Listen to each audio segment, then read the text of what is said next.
ചെറിയ വീഡിയോ ആണ്. ആക്ച്വലി എന്താ വെച്ച് കഴിഞ്ഞാൽ ഇപ്പൊ ഏകദേശം ഒരു 1.5 ഇയേഴ്സോളായി നമ്മൾ ഇൻസ്റ്റിറ്റ്യൂട്ട് സ്റ്റാർട്ട് ചെയ്തിട്ട്. അപ്പൊ ഇതിൽ പറയേണ്ട മെയിൻ റീസൺ എന്താ വെച്ച് കഴിഞ്ഞാൽ നമ്മൾ ഇൻസ്റ്റിറ്റ്യൂട്ടിൽ ഒരുപാട് സ്റ്റുഡൻസ് വരുന്നുണ്ട്, പഠിക്കുന്നുണ്ട്.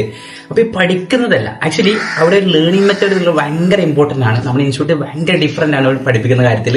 കാരണം നമ്മുടെ ഇൻസ്റ്റിറ്റ്യൂട്ടിലേക്ക് വരുന്ന ഒരു മെയിൻ റീസൺ എന്താ പറയുക, ഞാൻ പറയാം ഈ വീഡിയോ ചെയ്യാനുള്ള മെയിൻ റീസൺ എന്ന് വെച്ച് കഴിഞ്ഞാൽ നമ്മുടെ ഇൻസ്റ്റിറ്റ്യൂട്ടിലേക്ക് വരുന്ന മേജർ സ്റ്റുഡൻസും അതായത് ഡിജിറ്റൽ മാർക്കറ്റ് പഠിച്ചു കഴിഞ്ഞോല. എന്തിനാണ് ഡിജിറ്റൽ മാർക്കറ്റിംഗ് പഠിച്ചു കഴിഞ്ഞ സ്റ്റുഡൻസ് വീണ്ടും നമ്മുടെ ഇൻസ്റ്റിറ്റ്യൂട്ടിൽ വന്ന് ജോയിൻ ചെയ്യുന്നത്? അപ്പൊ അവിടെ എന്തെങ്കിലും ഒരു കാര്യമില്ല, അതാണ് ഹൈലൈറ്റ്. അതായത് ആ ഒരു പ്രാക്ടിക്കലി മാത്രമുള്ള ലേണിംഗ് മെത്തേഡ് സ്റ്റുഡൻസിന് അത്രക്കും നല്ല രീതിയിൽ അത് അവർക്ക് എഫക്ട് ചെയ്യുന്നുണ്ട്. അത് ലിങ്ക്ഡിൻ ആയിക്കോട്ടെ, കോണ്ടന്റ് ക്രിയേഷൻ ആയിക്കോട്ടെ, ഇനി വെബ്സൈറ്റിന്റെ എല്ലാ കാര്യങ്ങളായിക്കോട്ടെ, അവരെ കൊണ്ട് തന്നെ നമ്മൾ എല്ലാ കാര്യങ്ങളും ഓൺ ബ്രാൻഡായിട്ട് ബിൽഡ് ചെയ്യിപ്പിക്കുമ്പോൾ അവർക്കത് ഭയങ്കര കോൺഫിഡന്റ് ആണ്. അടുത്തൊരു കമ്പനിയെ പോയിക്കാട്ടെ എങ്ങനെ പോവാണെങ്കിലും ആ 3 മാസത്തെ ഇന്റേൺഷിപ്പ് എന്ന് പറയുന്നത് പ്രാക്ടിക്കൽ ഇന്റേൺഷിപ്പ് അവർക്ക് ഭയങ്കര എഫക്റ്റ് ആണ്. അപ്പൊ അതുകൊണ്ട് തന്നെ ഈ കാര്യങ്ങളൊക്കെ ഇഷ്ടപ്പെട്ട് ഒരുപാട് ആൾക്കാർ കഴിഞ്ഞ നമ്മൾ പല ബാച്ചസിലേക്കായിട്ട് ഒരുപാട് ആൾക്കാർ ഡിജിറ്റൽ മാർക്കറ്റിംഗ് പഠിച്ച് കഴിഞ്ഞ വന്ന് ജോയിൻ ചെയ്യുന്നത്. അപ്പം ഈ ഒരു കാര്യം കേൾക്കുമ്പോൾ നമുക്കും ഭയങ്കര സത്യം പറഞ്ഞാൽ പ്രൗഡല്ലേ.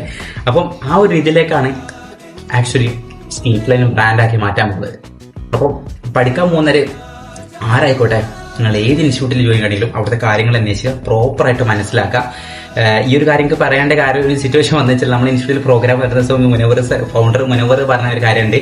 അതായത് നമ്മുടെ ഓഡിയൻസ് എന്ന് പറയുന്നത് ഡിജിറ്റൽ മാർക്കറ്റിംഗ് പഠിച്ചോലല്ല, പഠിക്കാൻ നോക്കുന്നവരല്ല, പഠിച്ച് കഴിഞ്ഞോലാണ്. ഇവിടെ എത്ര ഇൻസ്റ്റിറ്റ്യൂട്ട് ഉണ്ടോ ആ ഇൻസ്റ്റിറ്റ്യൂട്ടിലൊക്കെ പഠിച്ച് കഴിഞ്ഞോലാണ് സത്യം നമ്മുടെ ഓഡിയൻസ്. കാരണം അവർക്ക് ചെയ്യാൻ അറിയില്ല.